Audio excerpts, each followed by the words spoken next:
പ്രഭാഷകന്റെ പുസ്തകം 21 അധ്യായം 14 വാക്യം. ഭോഷന്റെ മനസ്സ് ഓട്ടക്കലം പോലെയാണ്, അതിൽ അറിവ് തങ്ങി നിൽക്കുന്നില്ല. ഭോഷന്റെ മനസ്സ് ഓട്ടക്കലം പോലെയാണ്.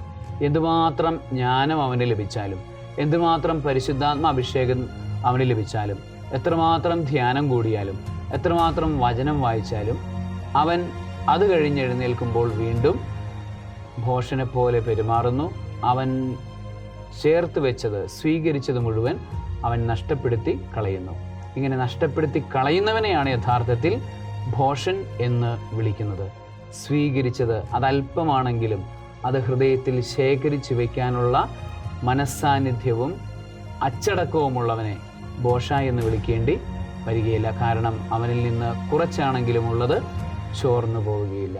ആകയാൽ സർവശക്തനായ ദൈവം പിതാവും പുത്രനും പരിശുദ്ധാത്മാവും അറിവിൻ്റെയും ജ്ഞാനത്തിൻ്റെയും അഭിഷേകം കൊണ്ട്, ചോർന്നു പോകാത്ത അറിവിൻ്റെയും ജ്ഞാനത്തിൻ്റെയും അഭിഷേകം കൊണ്ട് നിങ്ങളെ അനുഗ്രഹിക്കുമാറാകട്ടെ. ആമേൻ.